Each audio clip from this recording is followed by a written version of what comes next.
Hi guys, so I'm back again today and we're going to continue on our topic of nutrition.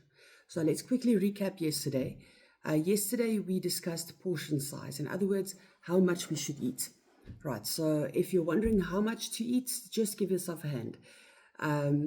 Your palm is the size that your protein should be. So your piece of meat should be this big as your palm. These four fingers is how big the starch should be. So in other words, only four little chippies at spur, nothing more.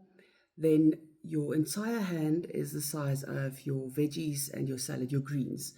And then if you do want that little piece of fat as big as the top part of your thumb, right? So that's how much we should eat.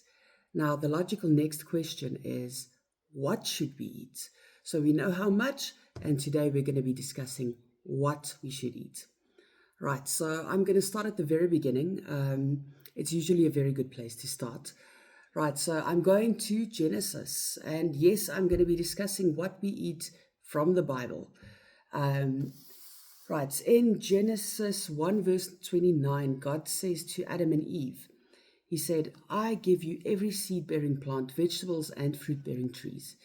So now we're moving on in Genesis. We're sticking to Genesis, but we're going to Genesis 9, where God is speaking to Noah. Now, this is happening after the flood. Everything, I want you to imagine that Noah has been stuck in this ark with his family and a bunch of animals. So I don't think it smelled very nice in there. I think it must have been very, very stuffy. And I don't think they ate very well. So yeah, just imagine that. And now suddenly Noah's out of the ark.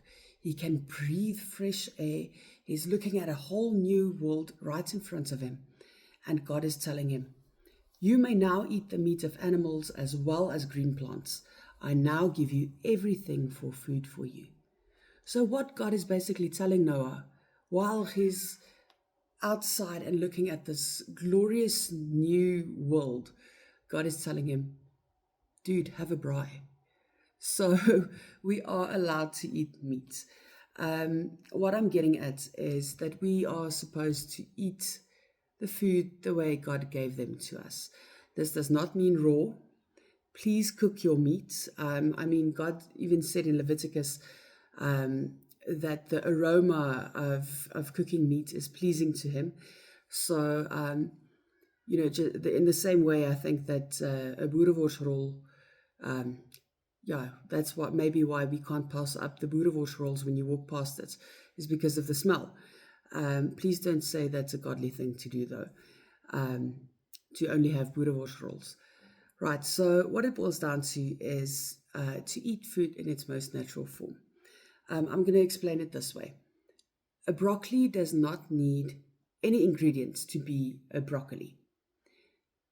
If you go and you put some white sauce and cheese and crumbs on the broccoli, you're going to stick the broccoli in that, and you stick it in the oven for a while, you end up with a broccoli casserole.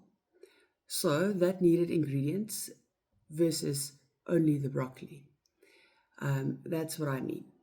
Now, the same concept with meat, as little processed as possible.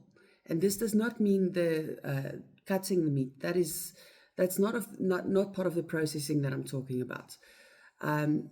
If we look at most store-bought marinades, if you turn the bottle around and you look at the ingredients, there's a list almost as long as my arm.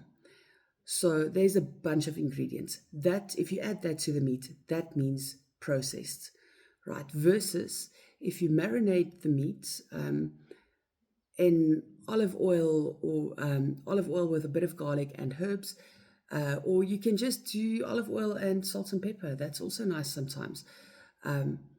There's a very big difference. So as plain as possible, as little ingredients as possible. That's what we're getting at. This does not mean you have to have steamed veg and boiled meat every day of the week. Please don't. you can still make the food very nice um, while still following this concept, right? So this is actually, it's not just a biblical thing. It is backed by science. If you start eating this way, your body's going to thank you because it's easier to digest. Your body will be able to get more nutrients from less processed food, and which means it's better for your health. It's better for everything in the body. The more nutrients you're able to get, and then it might help reduce inflammation in your body, total body inflammation. And yes, it might, well, actually, if you combine this with the portion control and you need to, you're going to lose weight. Although I don't think that should be the focus. The focus should always be on eating a way that keeps us healthy. And I know this is the way that's going to keep us healthy because that's the way God's telling us to eat in the Bible. And I mean, He's not going to do anything to harm us. Right, so let's quickly recap this. Yesterday we talked about how much to eat. Today we're talking about what to eat, food that has not been processed. Now, I don't want you to think you're not allowed to have something with a bunch of ingredients like cake ever again. I want to challenge you to eat like this for 4 weeks. 4 weeks, from Monday to Friday. 4 weeks of just good portion control and natural, let's call it natural food. Over the weekends, you can go on as usual. You can eat the way you want to. But see how long it takes for your body to start telling you what you're doing over weekends is not feeling good. I promise you it's not going to take 4 weeks. But this is my challenge to you, and now the challenge has been extended. I hope it's going to be accepted. And that is what I have for you for today.